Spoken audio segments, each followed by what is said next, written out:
Hi hello ನಮಸ್ತೆ ಎಲ್ಲರಿಗೂ ಸ್ವಾಗತ ಮತ್ತೊಮ್ಮೆ ನಮ್ಮ ಚಾನಲ್ಗೆ. ಇವತ್ತಿನ ರೆಸಿಪಿನಲ್ಲಿ ಒಂದು ಬ್ರೆಡ್ಡನ್ನು ಬಳಸ್ಕೊಂಡು ಒಂದು ಕ್ವಿಕ್ ಆಗಿರುವಂಥ ಸ್ನ್ಯಾಕ್ಸ್ ಮಾಡೋ ತೋರಿಸ್ತಾಯಿದ್ದೀನಿ. ಮಕ್ಕಳಿಗಂತೂ ತುಂಬ ಇಷ್ಟ ಆಗುತ್ತೆ, ದೊಡ್ಡವ್ರಿಗೂ ಕೂಡ ಇಷ್ಟ ಆಗುವಂಥ ಒಂದು ಸ್ನ್ಯಾಕ್ ಅಂತ ಹೇಳ್ಬೋದು.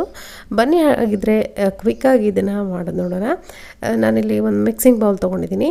ಇದಕ್ಕೆ ಒಂದು ಚಿಕ್ಕ ಈರುಳ್ಳಿನ ಸಣ್ಣದಾಗಿ ಕಟ್ ಮಾಡ್ಕೊಂಡು ಇಟ್ಕೊಂಡಿದ್ದೀನಿ. ಹಾಗೆ ಒಂದು ಕ್ಯಾಪ್ಸಿಕಮ್ ಕೂಡ ಸಣ್ಣದಾಗಿ ಕಟ್ ಮಾಡಿಕೊಂಡು ಹಾಕ್ಕೊಂಡಿದ್ದೀನಿ. ಹಾಗೆ ಕ್ಯಾರೆಟ್ ಒಂದು ತುರಿದು ಹಾಕ್ಕೊಳ್ತಾ ಇದ್ದೀನಿ. ಹಾಗೆಯೇ ಇದು sweet corn, frozen sweet corn, ಇದನ್ನು ಕೂಡ ಒಂದು ಅರ್ಧ ಕಪ್ಪಷ್ಟು ಹಾಕ್ಕೊಂಡಿದ್ದೀನಿ. ಹಾಗೆ ಪನ್ನೀರ್ ಕೂಡ ಈ ಥರ ಸಣ್ಣ ಸಣ್ಣದಾಗಿ ಕಟ್ ಮಾಡ್ಕೊಂಡು ಹಾಕ್ಕೊಂಡಿದ್ದೀನಿ. ಎಷ್ಟಾಗುತ್ತೋ ಅಷ್ಟು ಸಣ್ಣದಾಗಿ ಕಟ್ ಮಾಡ್ಕೊಂಡು ಹಾಕ್ಕೊಳ್ಳಿ. ಒಂದು ಹಸಿಮೆಣಸಿನ್ಕಾಯನ್ನು ಕೂಡ ಸಣ್ಣದಾಗಿ ಕಟ್ ಮಾಡ್ಕೊಂಡು ಹಾಕ್ಕೊಂಡಿದ್ದೀನಿ.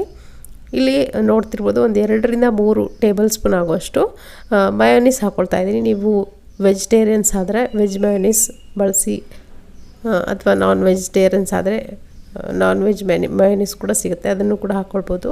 ರುಚಿಗೆ ಎಷ್ಟು ಬೇಕಷ್ಟು ನೋಡಿಕೊಂಡು ಉಪ್ಪು, ಹಾಗೆ ಆರ್ಗೇನೋ ಒಂದು ಟೀ ಸ್ಪೂನಷ್ಟು ಚಿಲ್ಲಿ ಫ್ಲೇಕ್ಸ್ ಹಾಕ್ಕೊಳ್ತಾ ಇದ್ದೀನಿ. ಚಿಲ್ಲಿ ಫ್ಲೇಕ್ಸ್ ಆಪ್ಷನಲ್ ಇದ್ದರೆ ಹಾಕ್ಕೊಳ್ಳಿ.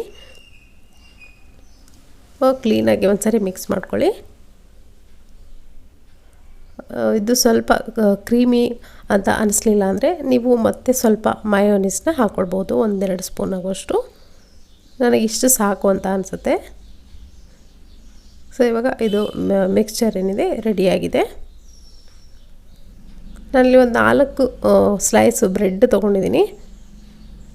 ನೀವು ನಿಮ್ಮ ಹತ್ರ ಯಾವ ಬ್ರೆಡ್ಸ್ ಅವೈಲೇಬಲ್ ಇರುತ್ತೋ ಅದನ್ನೇ ಬಳಸಿ. ಇದಕ್ಕೆ ನೋಡಿ, ಮೊದಲನೇದಾಗಿ ನಾನಲ್ಲಿ ಟೊಮೆಟೊ ಕೆಚಪ್ ಹಾಕ್ಕೊಳ್ತಾ ಇದ್ದೀನಿ. ನೀವು ಬೇಕಿದ್ದರೆ ಗ್ರೀನ್ ಚಟ್ನಿ ಕೂಡ ಸ್ಪ್ರೆಡ್ ಮಾಡ್ಕೊಳ್ಬೋದು. ನಾನಿಲ್ಲಿ ಒಂದು 2 ಸ್ಲೈಸ್ಗೆ ಟೊಮೆಟೊ ಕೆಚಪ್ ಹಾಕ್ಕೊಂಡಿದ್ದೀನಿ. ಸ್ವಲ್ಪ ಗ್ರೀನ್ ಚಿಲ್ಲಿ ಸಾಸ್ ಕೂಡ ಹಾಕ್ಕೊಳ್ತಾ ಇದ್ದೀನಿ, 1 ಸ್ಪೂನ್ ಆಗುವಷ್ಟು. ಇದನ್ನು ಚೆನ್ನಾಗಿ ಬ್ರೆಡ್ ಮೇಲ್ಗಡೆ ಸ್ಪ್ರೆಡ್ ಮಾಡ್ಕೊಳ್ಳಿ ಎಲ್ಲ ಕಡೆನೂ. ಸೊ ನೋಡಿ, ನಿಮಗೆ ಜಾಸ್ತಿ ಇಷ್ಟ ಅನ್ನೋದಾದರೆ ಟೊಮೆಟೊ ಫ್ಲೇವರ್ ಅಥವಾ ಕೆಚಪ್ ಸ್ವಲ್ಪ ಜಾಸ್ತಿ ಹಾಕ್ಕೊಳ್ಬೋದು.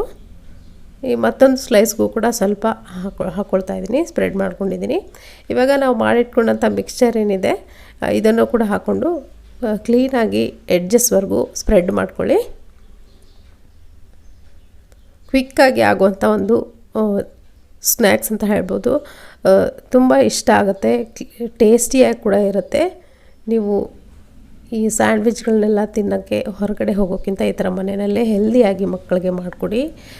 ಮಕ್ಕಳಿಗೆ ಆವಾಗವಾಗ ಚಿಕ್ಕ ಚಿಕ್ಕ ಹಸಿವಾದಾಗ ಈ ಥರ ಮಾಡಿಕೊಡ್ತಾಯಿದ್ರೆ ತುಂಬ ಇಷ್ಟಪಟ್ಟು ತಿಂತಾರೆ. ಹಾಗೆ ಹೆಲ್ದಿ ಕೂಡ ಇದು. ನೋಡಿ, ಮೇಲ್ಗಡೆ ಸ್ವಲ್ಪ ಚೀಸ್ ತುರಿತಾ ಇದ್ದೀನಿ. ಚೀಸ್ ಏನಿದೆ ಆಪ್ಷನಲ್ಲು ಇದ್ದರೆ ಹಾಕ್ಕೊಳ್ಳಿ, ಇಲ್ಲಾಂದರೆ ಸ್ಕಿಪ್ ಮಾಡ್ಬೋದು. ನೀವು ಇಲ್ಲಿ ಸ್ಲೈಸು ಚೀಸ್ ಸಿಗುತ್ತಲ್ಲ, ಅದನ್ನು ಕೂಡ ಬಳಸ್ಬೋದು. ಒಂದೊಂದು ಸ್ಲೈಸ್ ಚೀಸನ್ನು ಮೇಲ್ಗಡೆ ಹಾಕ್ಕೊಂಡು ನೀವು ಮಾಡ್ಕೊಳ್ಬೋದು. ನೋಡಿ, ಮತ್ತೊಂದು ಬ್ರೆಡ್ಡನ್ನು ಇದ್ರ ಮೇಲ್ಗಡೆ ಹಾಕ್ಕೊಂಡು ಚೆನ್ನಾಗಿ ಪ್ರೆಸ್ ಮಾಡ್ಕೊಳ್ಳಿ ಕೈಯಿಂದ. ಕ್ಲೀನಾಗಿ ನೋಡಿ, ಈ ಥರ ಪ್ರೆಸ್ ಮಾಡಿಕೊಂಡ್ರೆ ಗಟ್ಟಿಯಾಗಿ ಕೂತ್ಕೊಳ್ಳುತ್ತೆ. ಮೊದಲಿಗೆ ಈ ಥರ ಪ್ರೆಸ್ ಮಾಡ್ಕೊಂಡಾದಮೇಲೆ ನಾನಿಲ್ಲಿ ಇದನ್ನು ಬೇಯಿಸ್ಕೊಳ್ತೀನಿ 2 ಕಡೆನೂ. ಬೇಯಿಸ್ಕೊಳ್ಳೋಕ್ಕಿಂತ ಮುಂಚೆ ನಾನಿಲ್ಲಿ ನೋಡಿ, ಒಂದು ಸೈಡ್ಗೆ ಸ್ವಲ್ಪ ತುಪ್ಪವನ್ನು ಸ್ಪ್ರೆಡ್ ಮಾಡ್ಕೊಳ್ತಾ ಇದ್ದೀನಿ. ನೀವು ಬೇಕಿದ್ರೆ ಬೆಣ್ಣೆಯನ್ನು ಕರಗಿಸಿ ಈ ಥರ ಹಾಕ್ಕೊಳ್ಬೋದು, ಹಚ್ಕೊಳ್ಬೋದು. ಸೊ ಮಕ್ಕಳಿಗೆ ಮಾಡಿಕೊಡೋದಾದರೆ ಈ ಥರ ತುಪ್ಪ ಹಾಕ್ಕೊಂಡು ಮಾಡಿಕೊಟ್ರೆ ಒಳ್ಳೆಯದು. ನಾನಿಲ್ಲಿ ತವೆ ಕೂಡ ಕಾಯಕ್ಕಿಟ್ಟಿದ್ದೀನಿ. ಸೊ ತವೆ ಮೇಲ್ಗಡೆ ಹಾಕ್ಕೊಂಡು ಒಂದು ಲೋ ಫ್ಲೇಮಲ್ಲಿ ಇಟ್ಕೊಂಡು ಮಾಡ್ಕೊಳ್ಳಿ, ಯಾಕಂದರೆ ಬ್ರೆಡ್ ಬೇಗನೆ ಸೀದು ಹೋಗುತ್ತೆ.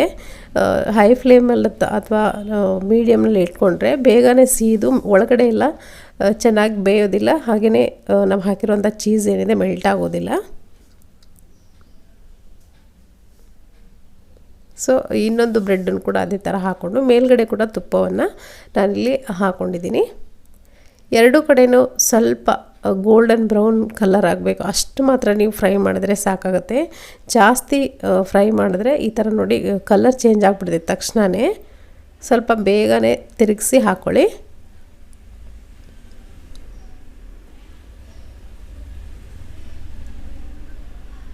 ಸೊ ತುಂಬಾ ಟೇಸ್ಟಿಯಾಗಿರೋಂಥ ಒಂದು ಸ್ನ್ಯಾಕ್ಸ್ ಅಂತ ಹೇಳ್ಬೋದು. ಪ್ರತಿಯೊಬ್ಬರಿಗೂ ಇಷ್ಟ ಆಗುವಂಥ ಒಂದು ಸ್ನ್ಯಾಕ್ಸ್. ಈ ಥರ ಬ್ರೆಡ್ ರೆಸಿಪಿಗಳು ನಮ್ಮ ಚಾನಲಲ್ಲಿ ಸುಮಾರು ಅಪ್ಲೋಡ್ ಮಾಡಿದ್ದೀನಿ.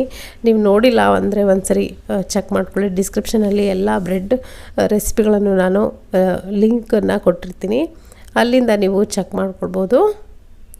ಸೊ ನೋಡಿ, ಈ ಥರ ಗೋಲ್ಡನ್ ಬರೋರು ಆದ ತಕ್ಷಣ ತೆಗೆದುಬಿಡಿ. ತೆಗೆದು ನೀವು ಸರ್ವ್ ಮಾಡ್ಕೊಳ್ಬೋದು. ಸೊ ಇದನ್ನು ಮಕ್ಕಳಿಗೆ ಟೊಮೆಟೊ ಕೆಚಪ್ ಜೊತೆ ನೀವು ಸರ್ವ್ ಮಾಡ್ಕೊಳ್ಬೋದು. ಹಾಗೆ ಕೂಡ ಇಲ್ಲಿ ಕಟ್ ಮಾಡ್ಕೊಂಡು ಕೊಡ್ಬೋದು. ಬಿಸಿ ಬಿಸಿ ಆಗಿರುವಾಗಲೇ ಇದನ್ನು ಸರ್ವ್ ಮಾಡಿ, ಅಥವಾ ಬಿಸಿ ಬಿಸಿ ಆಗಿರೋಲ್ಲಿ ತಿಂದರೆ ತುಂಬಾ ಚೆನ್ನಾಗಿರುತ್ತೆ. ನಾನಿಲ್ಲಿ ಈ ಥರ ಟ್ರಯಾಂಗಲಲ್ಲಿ ಕಟ್ ಮಾಡ್ಕೊಳ್ತಿದ್ದೀನಿ. ಸೊ ನೀವು ಕೂಡ ಇದೇ ಥರ ಒಂದು ಸರಿ ಪ್ರಯತ್ನ ಮಾಡಿ ನೋಡಿ, ಅಭಿಪ್ರಾಯ ತಿಳಿಸಿ. ಈ ರೆಸಿಪಿ ನಿಮಗೆ ಖಂಡಿತ ಇಷ್ಟ ಆಗಿದೆ ಅಂದ್ಕೊಳ್ತೀನಿ. ಇಷ್ಟ ಆಗಿದ್ರೆ ಒಂದು ಲೈಕ್ ಒತ್ತೋದನ್ನು ಮರಿಬೇಡಿ. ಹಾಗೆ ಚಾನಲ್ಗೆ ಸಬ್ಸ್ಕ್ರೈಬ್ ಆಗೋದನ್ನು ಕೂಡ ಮರಿಬೇಡಿ.